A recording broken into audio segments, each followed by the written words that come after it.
Do you remember, it's been a couple weeks ago, but do you remember my message about discipleship? Who all was here when I talked about what the meaning of when Jesus said, follow me? About the Jewish rabbi, about how a Jewish rabbi, would only take the best of the best of the best kid that memorized the entirety of the Old Testament. And not only just memorized it, but knew about it, could answer questions from it. And he would only take the best of the best of the best. And he would look at them and say, follow me. And what that meant was, you're going to reorient your life to where now your sole purpose is to learn what I know. You're going to learn what I know so that you can do what I do, with the end goal of being like me. That's what a rabbi would, that's the whole point of discipleship in first century Jewish culture. So Jesus came on the scene. He was also a Jewish rabbi. They called him teacher, Rabboni. And he said to first two disciples, he said, follow me. And remember, they were fishing. They were apprentices. They were learning the family trade. They were apprenticing, which means they wasn't following another rabbi, which means what? They wasn't the best of the best of the best. They were not good enough. They were the ones that the world rejected and said, you don't have what it takes to learn and to do and to transform. You're a nobody. Go back and do whatever it is you're going to do. So Jesus kind of took people that the world said they're losers, and he used them to change the world. And these were kids. 14, 15, 16 years old. These were kids. The disciples were young when Jesus called them. We look at this through the eyes of Hollywood, and we think the disciples are long, gray-haired men following Jesus. They were kids. Jesus wasn't even but 30. Jesus was younger than I am. Not by a lot, but younger than I am. These were young people, and they changed the course of human history.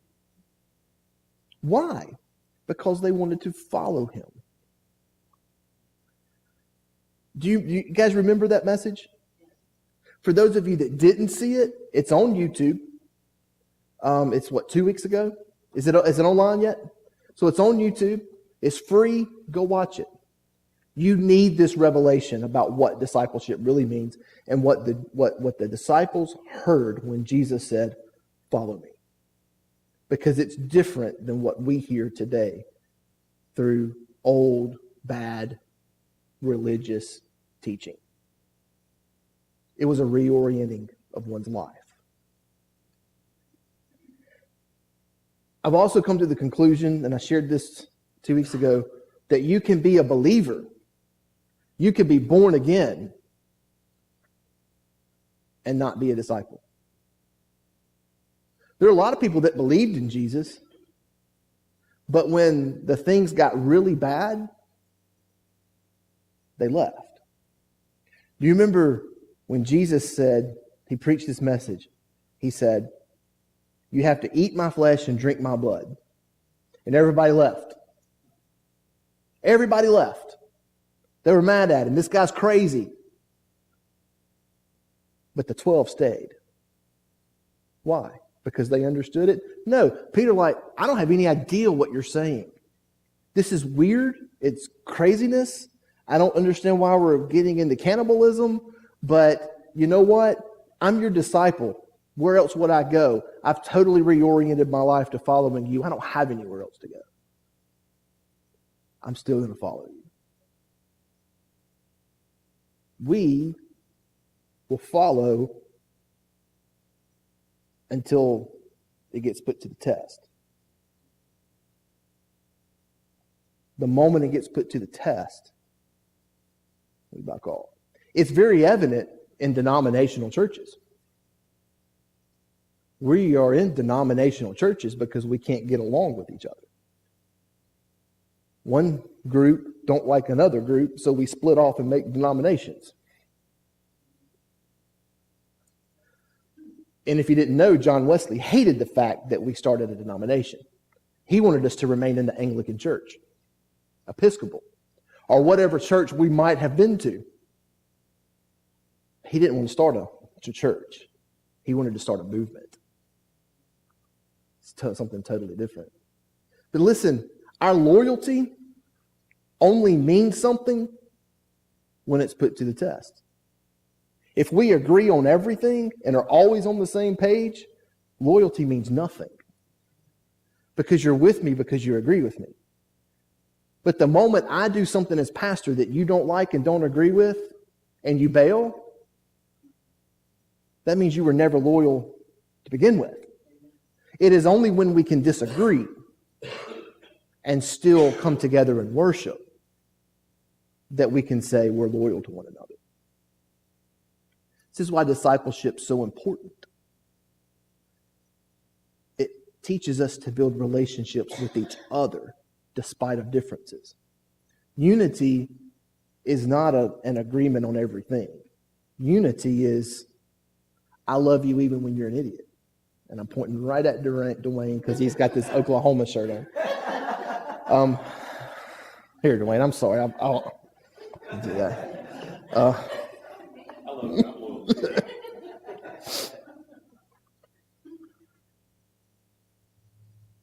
I think we are in the shape we're in as far as the church goes. Not this church, but the church, especially in America, because we don't know what it's like to put a stranger's needs above my own. And that is the very definition of love. I mean, if I love you anyway, all right, if I put my mom's needs ahead of mine, well, she's my mom. Not a big test there, except she's in one of her moods. But if I could put a stranger's needs, especially when he don't look like me, and he don't talk like me, and he don't smell like me, and I could put his needs above my own, well, that's a test. That's a test. So Jesus is saying to you guys, follow me. What does that mean? It means this. This is still a recap, but it means this. It means Jesus is saying, you have what it takes. You have the ability, you have the skill, you have the intelligence to know what Jesus knows, to do what Jesus does, and to be like him. When he says, follow me, and he said it to everyone here, that's what he's saying. We get in a really bad place when the church teaches us, well, Jesus died so we could get to heaven. And I hate that statement. God love them. The Baptists they do real good teaching that. And I understand what they're teaching, and I get it. But there could never be a more deceptive statement than for me to tell a new believer or even someone who's lost that Jesus died so you can go to heaven. It's the worst thing we could ever say. He is not selling fire insurance. He's not. He died so that you can be transformed into his image so you can wreck this world for the kingdom. Amen. You go to heaven when you die, not because you're saved, but because you're already there. You're already in heaven. You're already in. Eternity doesn't start when you die. Eternity started when you got born again. Colossians says that. Colossians says you've been deported from this world into that one. You're no longer a citizen of this world. You're a citizen of that one. Already. But we get so focused because we let death speak louder than truth. And we try to explain away our grief.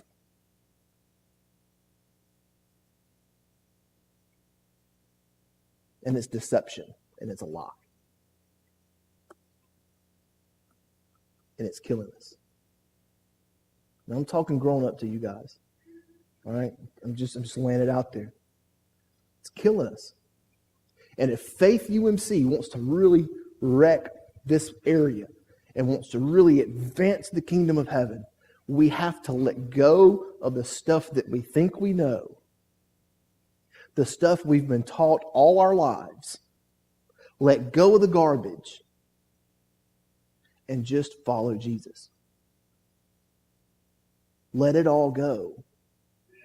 Now, I'm not attacking our basic creedal affirmations, okay? I'm not attacking the basic tenets of our faith. No, I'm talking about this extra stuff that we as denominational churches like to pile on things.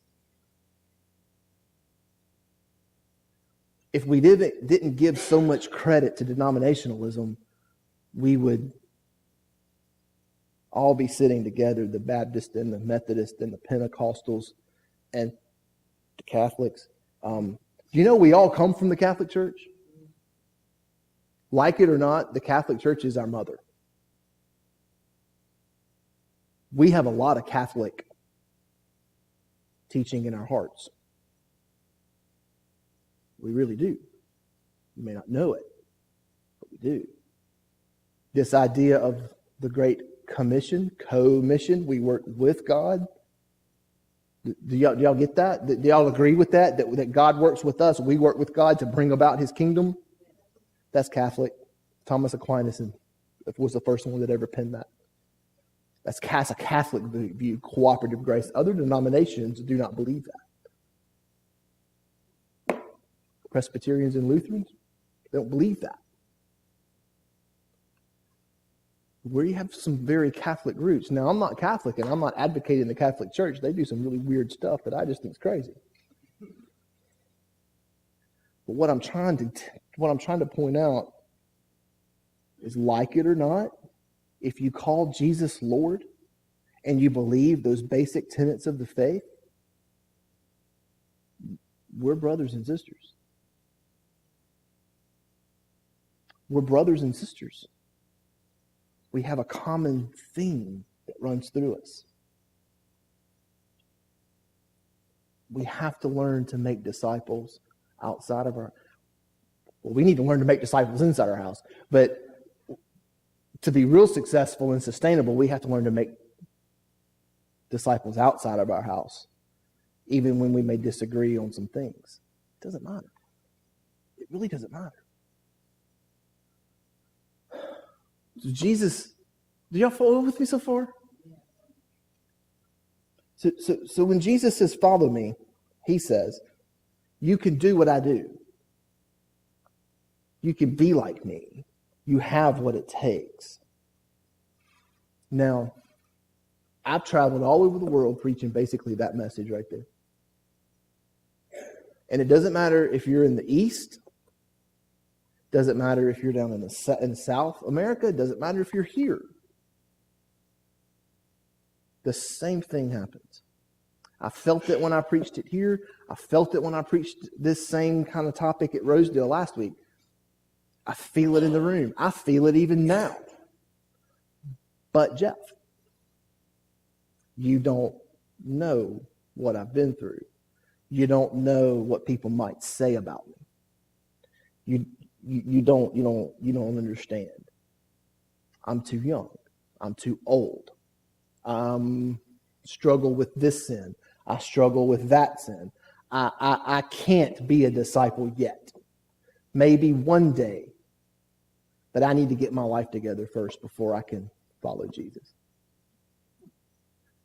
I'll be honest with you, I've been taught that in my early life. This is one reason I turned my back on the church, because I thought it was bunk, and it is. That I have to get my life together first before I can ever do anything for God. Some of you right now, I'm attacking your religious beliefs. And you agree with me because you trust me and love me, but boy, you're uncomfortable. Show me in Scripture where Jesus said you have to have your life together and have it all your ducks in a row before you can do anything for him. Do you remember the disciples when they went out ministering and they come back and there was one place that didn't accept them? What did they want to do? They wanted to commit mass murder and kill everyone in the city. They wanted to commit genocide. They wanted to kill everyone. Let us rain fire down from heaven and get them. And I'll be honest with you, there's been some of you guys that's wanted me to preach some messages like that. You need to get them, Jeff. You need to preach that stuff. I see this thing on Facebook all the time, and I despise it. And if you tagged me on it, I'm not mad at you. I'm sorry, but I despise it. We need preachers who preach heaven's real and hell's still hot. Have you seen that on Facebook? I hate that. I despise it. I would much rather preach about God's goodness and what he thinks about you than to try to preach you into heaven through fear. It's your choice whether you accept him or not. It's your choice. And me manipulating you through fear is useless. And honestly, it's an abuse. That I got hit this last week with some pushback on my message about discipleship, saying, you need to read that sermon about sinners in the hands of an angry God. Who's read it? Man, I did not want to go here today, and I apologize. But I think that's one of the biggest abuses that's ever been perpetrated on the church today, that message. And I think it, God love him, I just think he was off base. Here's a news flash. God's not angry with you. He's not angry with you. He doesn't have his finger on the trigger ready to smite you the least little first time you do something wrong. Can I prove it to you in Scripture? Turn to Matthew 16. Here's what I'm going to combat today. This is going to probably go real quick. Here's what I want to combat today. I want to combat this notion of, Jeff, I'm really not good enough to be a disciple. I really can't do what you want, what Jesus is wanting me to do. I have some things in my life that's going to keep me from that. Oh, I had a very good man of God tell me that I was going to hell and I would never be used in ministry at all because I'm divorced. And I remarried. I'm going to hell. Oddly enough, this man wouldn't let that go, and he's dead now. God's serious about this stuff, guys. And I did not mean to say all this that I'm saying today, but God is just wanting us to step up. I think that we have such an open road ahead of us here in this place. We're at a launching point right now. I believe that, but we have got to get serious about this stuff and stop light-footing around this stuff and hit it head on, grab it by the throat and break its nose and throw it away. It's time to put off the childish things and let's be about God's business, advancing his kingdom by making disciples. And we have to be disciples first. Discipleship's messy, it's loud, it's stinky, and we're going to make mistakes. People are going to get mad, they're going to get their feelings hurt, but we have to be committed to each other and to this place, and we will persevere and we will explode and completely change our community. Do you know in Redding, California, where Bill Johnson and Chris Valentine's church is, that when there's a wreck on the road, that prayer teams arrive before the cops and ambulance do? They have so transformed their community and that whole city by doing what I'm talking about doing right here. One church, well, that's Bethel. They're huge. They didn't start that way. And my job, my goal is not to grow this church. I don't care if we do it with 5 people. I just want to change my community. I want to change the way we live here. I want to change our focus. I want to eliminate poverty. Do you know there's like almost zero poverty in Redding? Why? Because even the government officials there live their life by biblical standards. And they've totally changed the way that place is. Imagine, Philip, being a first responder, and you go to a really bad wreck, and there's a call of a fatality, and somebody's got their leg cut off, and you get there, and everybody's fine standing up. Well, what happened? Oh, they prayed for me, and I'm fine. Go online. Listen to some of Bill's stuff, some of Bill's testimonies. They do this stuff. And he has the same Holy Spirit I have and that you have. Why can't we? I think, first of all, we just have to make up our mind that we're going to do it. We have to do it. We get to do it. It's our honor. Matthew 16. Let me see if I get this right. And Jesus said, if anyone desires to come after me. I love that phrase because that speaks to me of, I'm just going to go after him no matter the cost. This should be 24. I'm sorry. Maybe. Somewhere around 24. 24. Jesus said, if anyone desires to come after me, I want to go after him. I want to go after him. I don't want to just come to church. I don't want to just go through motions. No, I want to go after him. I want him to be my everything. I want to be his. I want to go after him.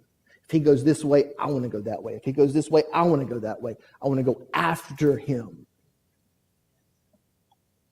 He said, if anyone desires to come after me, let him deny himself. Is that what it says next? Let him deny himself. Now, I don't think Jesus here was talking about some sadistic penance attitude where we flog ourselves on the back and put poison in our eyes because our eyes offended us and all this crazy stuff that people have done through the centuries now. This stuff's happened. I researched the Greek there, and that whole phrase is just one word. And it talks about an abandonment of my desires and my ways for an acceptance of another. Here's a question. What does 5 plus 2 equal? In this world, in our kingdom, what does 5 plus 2 equal? 7. Do you know that 5 plus 2 does not equal 7 in the kingdom of heaven? Let me tell you. Let me show you. Jesus fed thousands and thousands and thousands and thousands and thousands of people with 5 loaves of bread and 2 fish. And they brought up more than what they had to begin with, an extra. 5 plus 2 in this world equals 7. 5 plus 2 in the kingdom equals more than enough.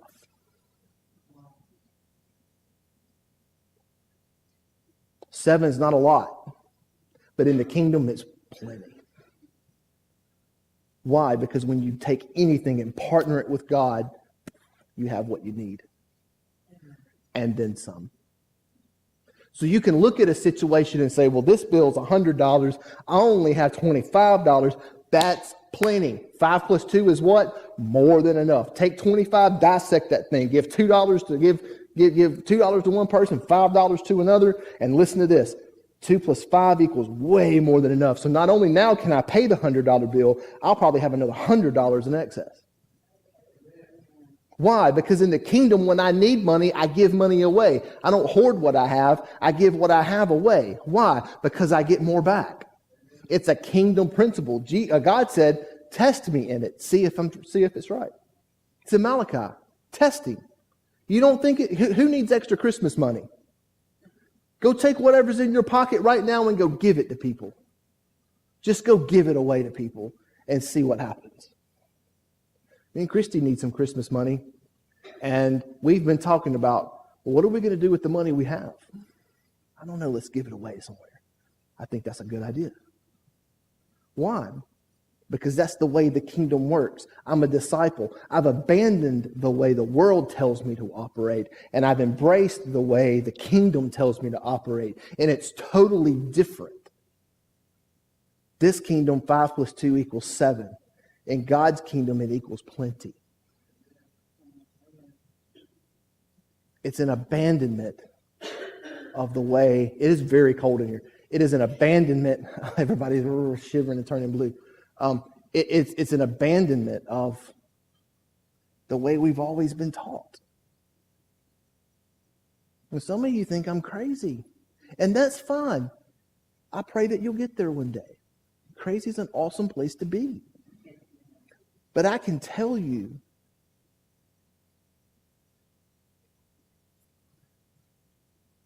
a few days ago, I was driving, and I didn't really have any cash on me. Of course, I had my debit card, but I didn't have a lot of cash. And Christy and I have really been trying to just watch what we spend, because I'm on this latte kick from Starbucks and McDonald's and at home, and I'm just knocking them down like crazy. And they're expensive. They're good. And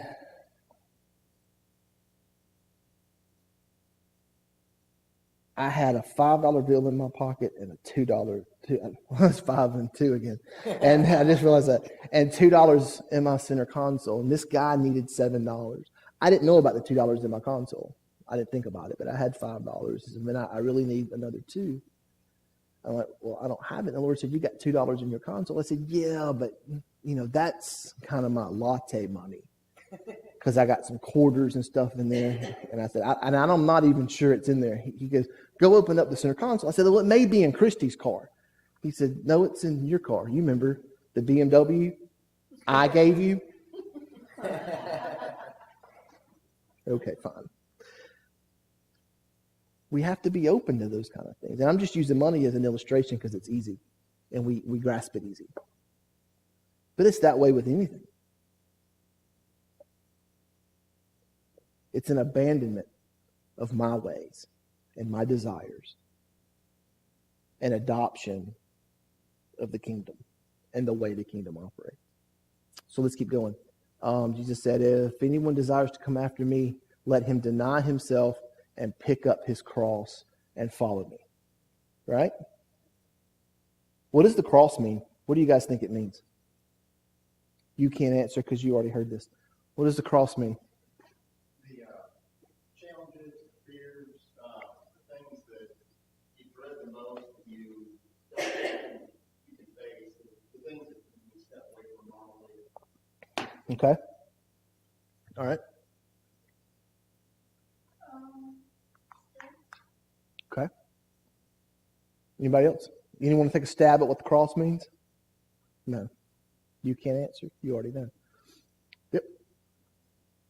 I'm sorry. Okay. Here's where it gets fun and interesting. Jesus was arrested by the Roman guards on the order of the Pharisees. And after he had met with Pilate, the very people that he was sent to save, and the very people that heard the gospel first, after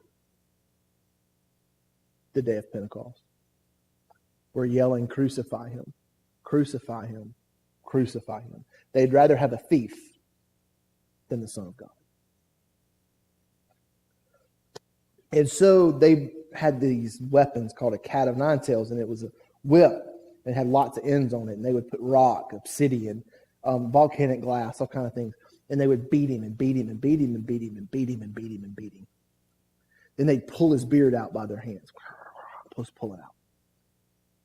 And they'd put that crown of thorns on his head. And they would just punch him and beat him and beat him and beat him. The Bible says he was so disfigured that it didn't look human. His own mother wouldn't recognize him. And then in the ultimate humiliation, naked, they tell him, pick up your cross and carry it to Golgotha, where we'll nail you to it. And he picks that thing up and he carries it. for as far as he can. The cross in the Aramaic that Jesus literally spoke out of his own mouth translates to sin. Jesus carried the sin of mankind all the way from when Adam and Eve ate of the tree, all the way to the very, very end of the age. He carried the sin of mankind. The one who lived his life and never, ever committed sin one time. He carried all our sin. Every bit of it. Past, present, and future.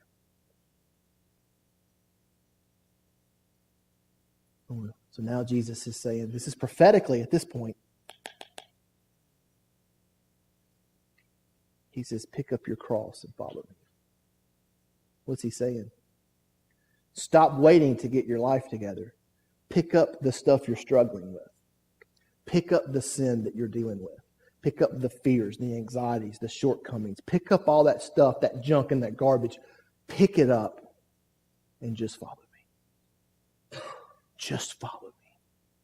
Now you can get real churchy and theological and say, but Brother Jeff, we're supposed to lay that stuff down at the feet of the cross and never pick it back up again. Yes. But I have this habit of laying stuff down, spending some time there, and it's great and it's wonderful and it's free. And then when I leave, I go, I'll take that back. Thank you. Does anybody else have that problem? Oh, okay. Do you think Jesus might know that? Here's why we don't leave our cross. Here's why we don't leave it. Because we leave it here and follow Jesus, we get away from that thing, and it starts calling to us. And maybe my relationship with Jesus is a little strained because he's saying some crazy stuff about eating his body and drinking his blood again, and I don't get it, and things just aren't looking good. These folks over here are trying to kill us, and this one over here talking bad about me and calling me a fake and a hypocrite, and that stuff's calling, and guess what? All of a sudden, I turn around and I leave Jesus and I go back to what I know. And I grab it. And now I'm so far away from him that I don't think he'll ever take me back. So I don't even try. And I have to wait and hope that he'll come back around again one day and look at me and say, follow me. Okay, I'll try it again. We forget the pick up your cross. But here's what happens when you pick up your cross and follow him. It's not an excuse to stay where you are. But if we act like we're holy when Jesus says, follow me, when we're really not, we're really just lying. He already knows anyway. Now we're just lying to ourselves. And when we lie to ourselves, we set ourselves up for failure. So you might as well just be real and say, you know what, I'll follow you, but I got some junk. I want it gone. I've tried, but I can't do it. Just pick it up and follow me. That's what he's telling you. Just pick it up and follow me. The emphasis is on follow me. Pick it up and follow me. Why? Because as we follow him, we begin to learn what he knows. So back to discipleship again. We begin to learn what he knows. And then all of a sudden, now we're doing what he's doing. And then that final step, we become like him.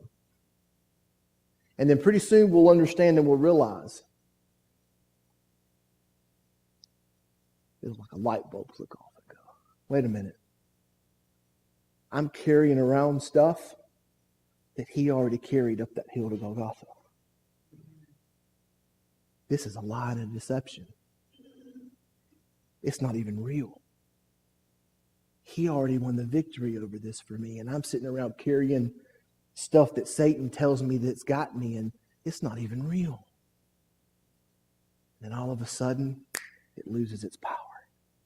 And you throw that stuff down and you realize you really wasn't toting around anything but in here. Then your mind begins to really be renewed. Now you have nothing but Him. And you're not carrying anything but Him. I've been transformed. And it wasn't because I got my life together, as if we could do that anyway. I just picked up my junk and I followed Him. And spending time with the Master, I learned that He already carried my junk for me, and I just let it go. This is why discipleship is so important. Listen, if you've been struggling with something for the last 10, 15 years and it's the same thing and you just can't get the victory over it, don't crucify me, but you're probably a believer and not a disciple. And that's hard. But I'd rather you hear it from me now so you can make the correction. Because we've been taught that sitting in church on Sunday and listening to the preacher and singing a few songs is being a disciple, and it is not. Being a disciple is all about reorienting your life to follow Him. Do things differently.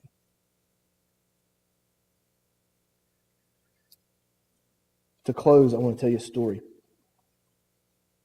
that I hope sets you free. This is one of the biggest things that we struggle with. I struggle with it myself. Sometimes I feel like a hypocrite and a fake. Even standing up here, sometimes I just feel like I'm lying to you. Because if you saw the real Jeff, you would never set foot back through those doors again. But then that voice says, it's not who you are. The enemy's trying to sabotage what you're doing. Stand strong and be hidden in Christ. God loves you. Did you know that? Sure you did. You're churchy enough to have probably heard that 15,000 times. And it's one of those things that we hear and that's great, Jerry. And we move on. Do you know the Saints play at 3:25 today in Los Angeles? Yeah. Dude.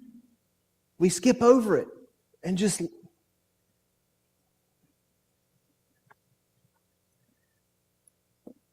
You don't know Tristan, right? When I say Tristan, do y'all know who I'm talking about? Everybody? My boy, 9 years old. Well, he goes to Rocky Creek Elementary in Lucedale. Well, in Rocky Creek, north of Lucedale. And he's in 3rd grade. And I have this app on my phone called Class Dojo. And it basically allows me to keep up with him in real time, what he's doing while he's in school. And they have this kind of like a point system for behavior. Positives for good, negatives for bad. And I can watch during the day as he's good or as he's bad. Now, he's very smart.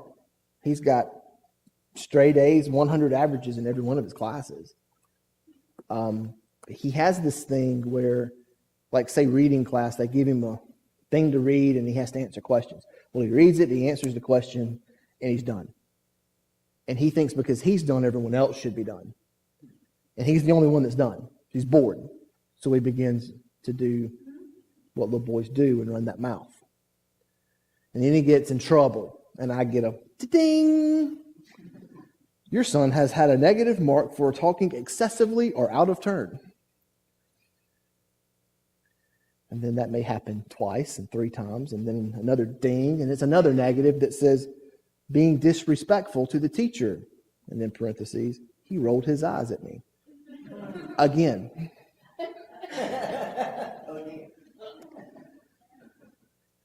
So this got pretty bad a few weeks ago. Remember?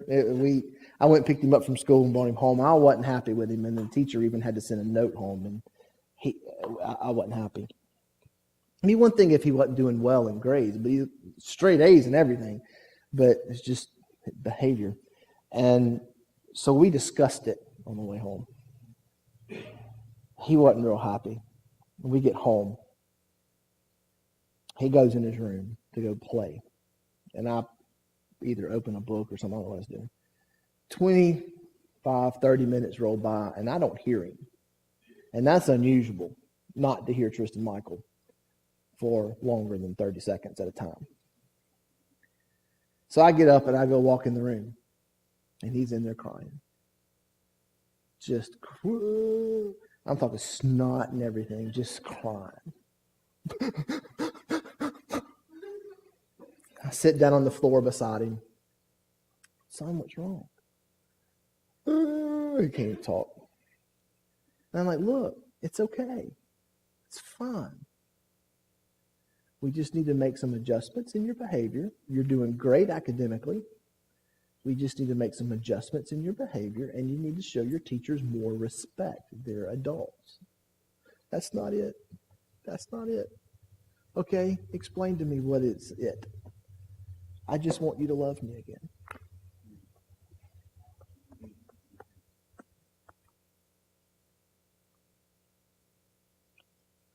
And I looked at him, grabbed him by his little fat cheeks. I looked him in the eye, said, son, there's nothing you could ever do that would make me love you any less.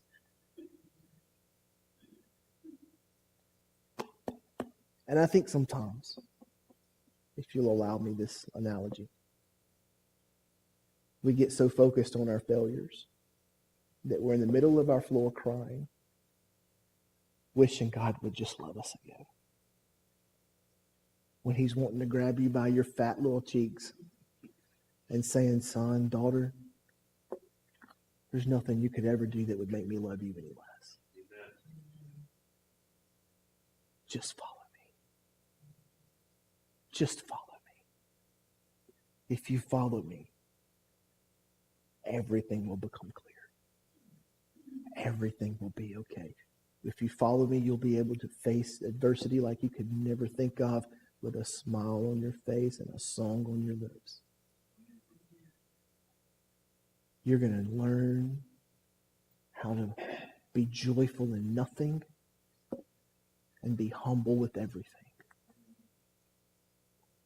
You just have to follow me. So there's nothing, even mass genocide that the disciples wanted to do, that could make God love you any less. Just follow him.